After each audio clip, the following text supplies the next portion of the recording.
You already know what time it is. Thank you so much for watching. Listen, before I get started, I'm your host, AP. I'm really pretty much almost like 15 subscribers away from 4,000. So go ahead and subscribe. Do me that favor. Do yourself a favor. Like this video if you like, of course, this content, and share the video so I can go viral and we can get the word out there about what's going on, what's happening in entertainment, movies, music, sports, news, social stuff, and everything else. But let's talk about these The Flash projections that are showing very extremely low. I am so shocked and surprised by this because this probably has been the most anticipated movie, at least in my eyes, and a lot of you as well, for like the last couple of years. This movie has went through so many different iterations, so many different changes, and so many different script changes, and so many different parts, and just different. This movie has went through various variations over the last couple of years with reshoots and everything like that. They finally got it together, and the trailer looks absolutely amazing. I think this was projected as being probably one of, if not the biggest box office hit of the summer. There's a couple other ones out there, but this was actually considered to be the one. So when I was just chilling at home the other day, going through YouTube, just randomly, I just so happened to check out another podcast and another YouTube channel, and they gave their they gave their projections of The Flash only making $70 million. And listen, I am so disappointed by that. I even saw an article on Screen Rant. Shout out to Screen Rant for this little bit of tidbit of information I'm about to give you. And Screen Rant actually got this from the Hollywood Reporter, actually. The Flash is on track for an opening weekend box office haul of $70 million domestically. International projections for The Flash box office have yet to come in, but will it boost these initial projections? That's the question.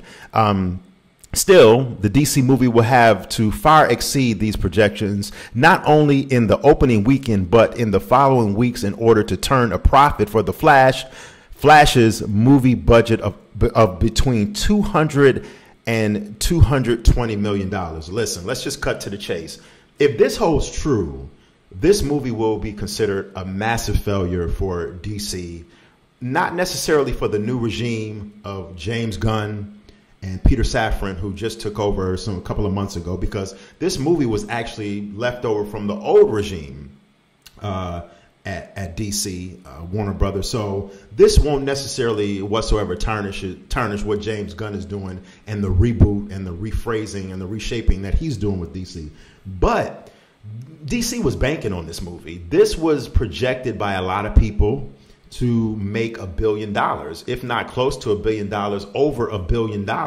And there's absolutely no way in hell that if this movie debuts with anywhere between $70 and $80 million, will this be, number one, considered a success, but number two, make anywhere close to $1 billion, unless it's a slow burn film like how Aquaman was a couple years ago. Remember Aquaman 1? That debuted with only, during the pandemic, it debuted with only like 60-something million dollars. But it was a slow burn, and it was slowly gained momentum, and it made it to over $1 billion. Could this happen with The Flash? Possibly, but there's so much anticipation with this movie, with Michael Keaton being in the movie, 2 Batmans, him and Ben Affleck. And I wanted to make this video more centered around Ben Affleck and the beautiful blue and gray suit that we finally get a chance to see on screen. The one I read these projections just the other day, I was like, I can't do that. I have to talk about what's going on and the dire need for DC fans, comic book fans in general, to go see this film. Now, there's a couple of different reasons why I feel that this film might not perform well and why it's only projected at $70 million. Number one, comic book fatigue.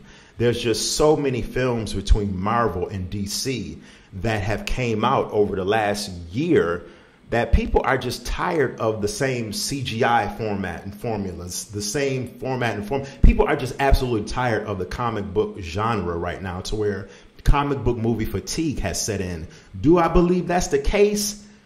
I don't know. I don't think so. I mean, look, Guardians of the Galaxy 3 just debuted a couple of weeks ago with over 114, $13 million. So obviously comic book fatigue didn't set in with Guardians, but it did kind of set in with Ant-Man and the Wasp Quantumania, because that film didn't do well at the box office as all. And a couple other Marvel films that most recently have came out over the last year and a half that didn't do good.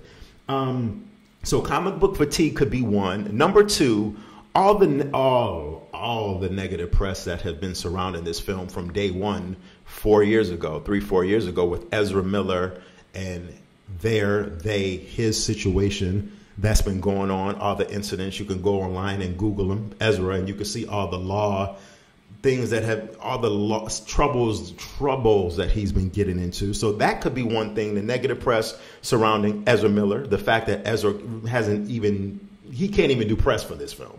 So that could be another thing.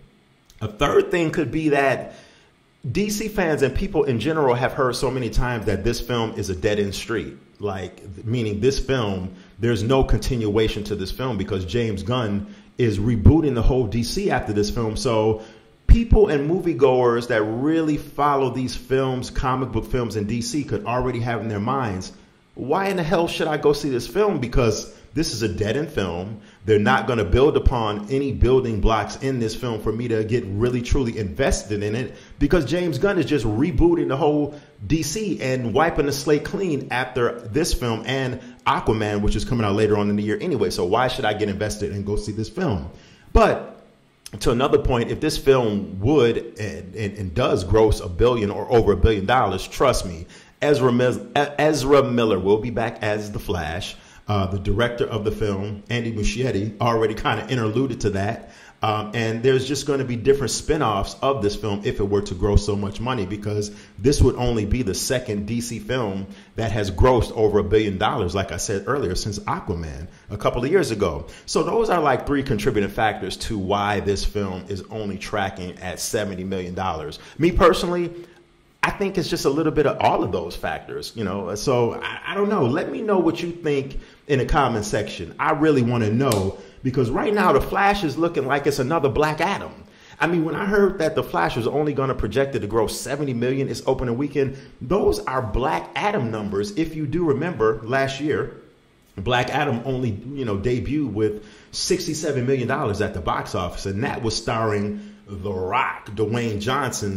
And that was a failure all across the board, because it only grossed totally between domestically and internationally, close to $350 million or under $400 million. So, and DC was banking on that film to be not only a launching point for something bigger and better, but it had Dwayne Johnson in it, one of the biggest stars, if not the biggest star in film and most recognizable star that we have right now. So I don't know. If the Flash does Black Adam numbers, that's pretty bad. Trust. That is very bad. But anyway, anywho, let me know what you think in the comments section. I want to know. Thank you so much for watching. You have been watching the E41 Entertainment for One podcast, and I will check you later. Have a great day. Peace.